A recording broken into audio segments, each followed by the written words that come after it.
dee kuwii dushooda ku xaraashtay hantidii qaran ee daaraha saraha waaweyn ee ilaa airportka agtiisa ilaa bakaaraha ilaa meel walba iyo gobol wadamada in walba ka buuxiyay kuwa haddaad marka lagu celinaysaan waddankana inay iibiyaan doonaysaanna dee shacbigu taa raalli kama aha. alxamdulillahi rabbil caalamiin wasalaatu wasalaamu calaa rasuulillahi sallallahu alayhi wasallam. ummadda Soomaaliyeed meel kastoo joogto waan salaamay. maanta afar kelmadood degdeg ayaa waxaan u dirayaa baarlamaanka xamar jooga ee gobolada laga soo doortay iyo xamar gudaheedaba. waxaan leeyahay saddex qodob baan ayaan xasuusinayaa. horta baarlamaanka xamar joogow ilaahay ha idin waafajiyo dariiqa toosan iyo tubta toosan ummadda iyo dalka iyo dadka wadan iyo diintaba Allah idin waafajiyo. waxaan idin xasuusinayaa dhaartaad dhaarateen ee kitaabka quraanka gacanta saarteen ilaahay kitaabka Allah subhanahu wa ta'ala ee nabi maxamed ku soo dajiyay magaciisa ku dhaarateen. waxaad u dhaarateen ummadda Soomaaliyeed inaad wixii wanaageeda ka talinaysaan, dalka Soomaaliyeed inaad wanaagiisa ka talinaysaan, diinta maartay ummadda islaamka iyo shacbi weynaha inaad ummadda u tartaan. taas ayaa waxaan idin leeyahay dhaartaasi horta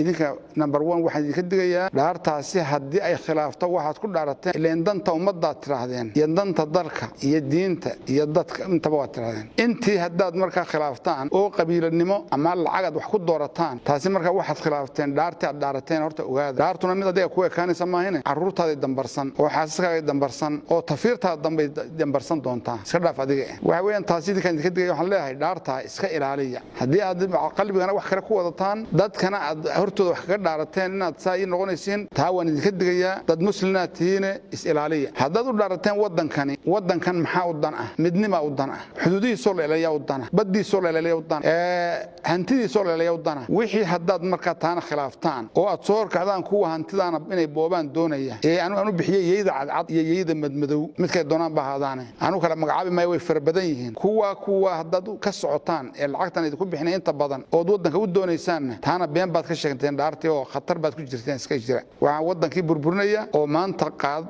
idka googoosanaysa gacanta u gelinaya ayaad markaa u dhaarateen dhaartii wax iskhilaafaya iyo waddankii aad u dhaarateen saad ka dhigteen. waan ognahay imka Jubbaland oo dhan inay Kenya doonayso waxba saad ka yeeshaan deedinku taasina waxa ka dalka haddaad u dhaarateen ummadan. waxaan idin xasuusinayaa dadkan maanta aan ku arkayo meediyaha caalamiga ah ee rag iyo dumar bale ee dhalinyar leh oo waayeel leh ee hooyooyin leh ee cid walba leh ee ooyaya ee u maartaanay ku ooyay inay farbaajo loo soo cesho oo maartay madaxweynaha dib loogu soo cesho u ooyaya. kuwaana haddaad dantooda ka shaqaynaysaan dee kuwii dushooda ku xaraashtay hantidii qaran ee daaraha saraha waaweyn ee ilaa airportka agtiisa ilaa bakaaraha ilaa meel walba iyo gobol wadamada in walba ka buuxiyay kuwa haddaad marka lagu celinaysaan waddankana inay iibiyaan doonaysaanna dee shacbigu taa raalli kama aha. dhalinyarta ooyaysa ee Liibiya laga soo daayay ee arkayay oo qaar Soomaaliland iska ka mid ahaayeen maanta kuwan arkayay ee ilmada iska tirayay kuwaana inaad eegtaan weey.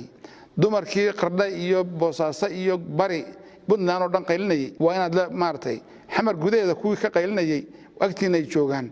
marka waxaan ilaahay taana dadweynaha doonistooda in badan bay dumarkaas ku hadaaqayeen haddaad annagana matalaysaan kaasaan doonina bay idin yiraahdeen. anu maanta nin shaxsan deer ilaadanahay waxaan joogaa Boorama waliba galbeedkeeda xuduudda Itoobiya 3 kiiloomitir ay jirtaa. basaydkaan ka hadlaya hadda waa kaan ku khalaaway ee maartaanay dumarkayguna ay u keenaan yaan raashinka. marka waxa weeye anu cidna wax kama rabo ilaahay u ka baqa oo aayihii ummadiina iyo ubadkiina maartay u baqa oo dhaarta ka ilaaliya. quraanka ninkii akhristo waxaad ogtihiin cidda iskhilaafta qalbigiisa iyo daahirkiisu iskhilaafaan ama muuqaalkiisu inuu naarta halka ugu hoose ka galayo. innal munaafiqiina fi ad-darki al-asfali min an-nar. war waxaan eegina dhowr boqol oo kun oo lagu siiyo ama maartay lacag yar lagu taago ama reerkiini inaad soo maartay wax adoonta eegina ummadan dulahaan ilaaliya. ilaahay ka cabsada. intaasaan idin soo jeedinay wabillahi tawfiiq. sallallahu ala sayyidina Muhammad wa ala alihi wa sahbihi ajma'in.